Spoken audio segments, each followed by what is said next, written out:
Harlen's Coin Rings. I'm Harlen. Now that we have a hole punched in this quarter, I'm going to show you how to shape it into a ring. But first, I would like to invite you to subscribe to my YouTube channel, leave comments below, and if you would like to purchase one of my rings, I have left a link to my Etsy shop in the comments section below. The first step into shaping your coin into a ring is to properly anneal your coin. Well, I'm going to give you a quick tip on annealing your coins. You don't necessarily have to do this because with a little bit of experience and annealing coins several times, you'll get an eye for it. However, this is a good way to know whether you're doing it correctly or not. Okay, so all you have to do is take a Sharpie and mark your coin. So just put a stripe on it like that.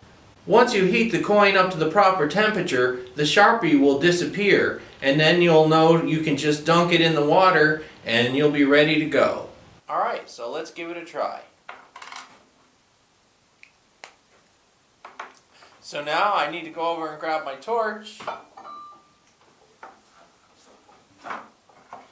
And I use my trusty pliers like this, and I will show you as I heat the coin up, that marker will disappear.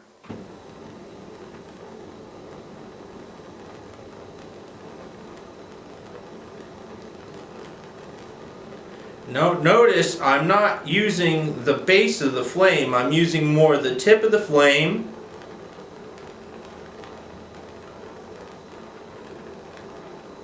I'm going to flip this over.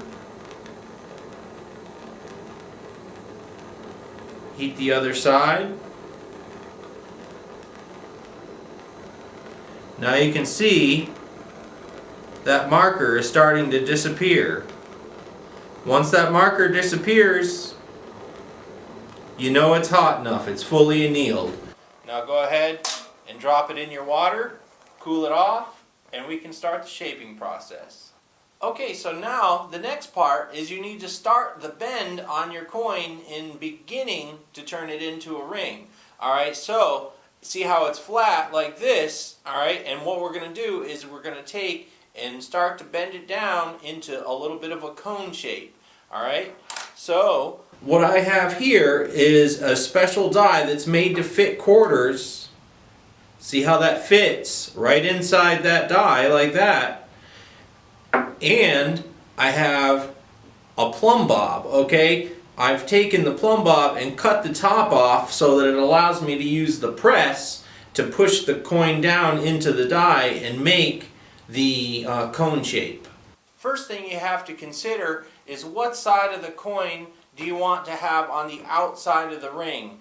Okay, so I want the New Jersey, this is a New Jersey state quarter, to be on the outside. So I start with that facing down in the die. I set the quarter in the die like this. And notice I have a little bit of a space in between my blocks on my press here. That's intentional because I want this plumb bob to be able to rest down in between those. So then I just carefully line it up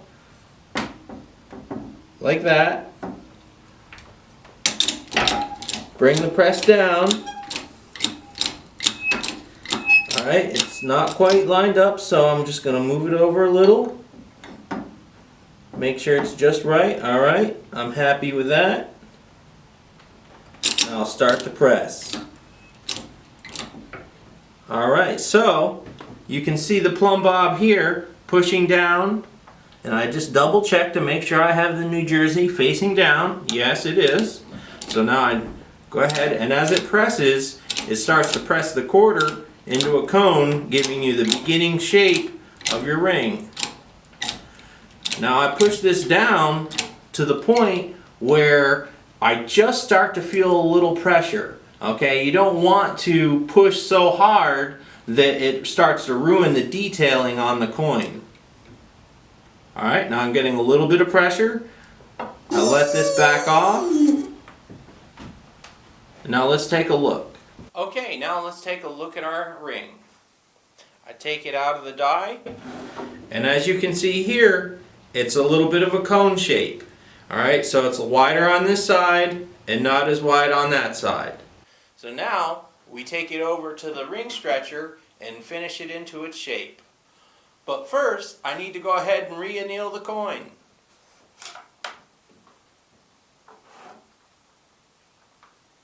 Okay, now that I have the coin all annealed, let's go ahead and start finishing the shape. So this top portion of the ring stretcher is where we're going to begin the shaping. Alright, so what you do is you take and put the narrow side of the ring down onto the cone. So the wider side is facing up. Alright, so let's go ahead, and what I'm going to do is just stretch this up to the point where the narrow side of the coin is about the same width as the wide side of the coin. Now each time I do it, I turn the coin a little bit. That helps it. There we go. That helps it come out straighter. Now let's take a look at that. See that? Now it's starting to take a ring shape. Alright, so now I need to go ahead and re-anneal. Now this ring is for a customer up in New Jersey, and he requested a size 9. So first thing I'm going to do is check the size and see what it is right now. Alright, so right now it is at a 9 3/4, a little over 9 3/4, almost a 10. So that's actually really good, because you can see right here that the ring is not really into a nice shape yet. So what I'm going to do is use the lower portion of the ring stretcher and reducer and bring it down so it's a size 9. Now you see here it has these different size holes, and I just find the appropriate size hole. So that one's too small, that one's too big, and that one's just right. So I bring it under here. I start by reducing the reeded side of the coin first, because that's the side that usually has a little bit of a bow outward, and I want to bring that in to start the straightening. So what I do is just slide it under the plunger and pull down, and it'll start to straighten it out. Alright, see that? Where it's starting to get a little better? It's not quite there yet. Let's check the size. Alright, now it's at 8.5. and a 9 on that side. So now I'm going to bring it down on this side of the coin to help further straighten it out. Bring it down a little more on this side. So let's go ahead and re-anneal. Alright, now that the ring is re-annealed, let's go ahead and check the size. Alright, it is just under an 8 on that side, and just an 8 on that side. So I'm going to start by bringing up the smaller side first.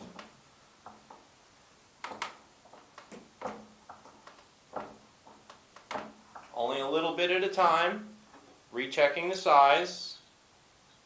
8.5. I'm going to flip it over, stretch the other side a little bit, turn it, stretch it, turn it, stretch it, flip it over, same thing, turn it, stretch it. And the turning action will help straighten the ring out. See that? It's starting to turn into a ring. Let's check the size.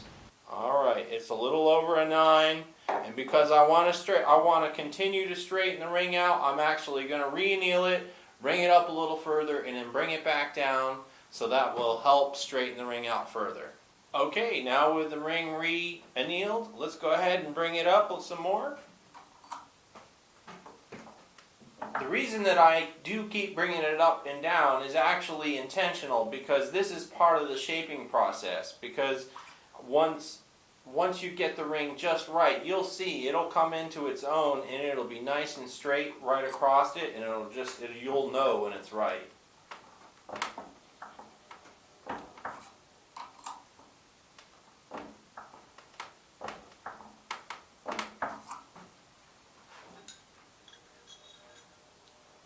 Okay, now it's a size 10.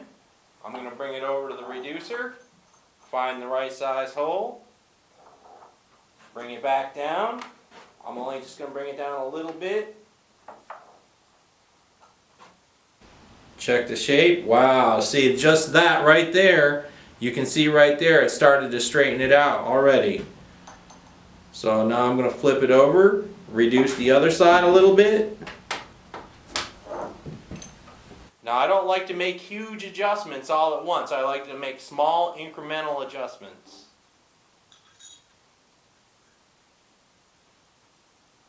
Alright, it's just over a 9.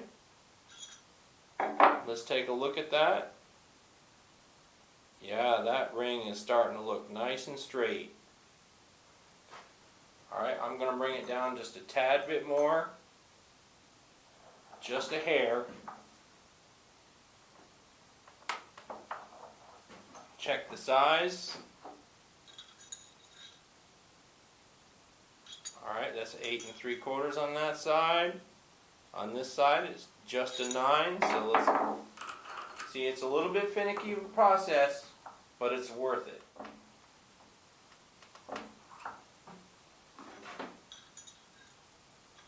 Yep, there it is, folks. A size 9 New Jersey State quarter ring. Join me in the next episode where I show you tips and techniques on finishing and adding a patina to your ring.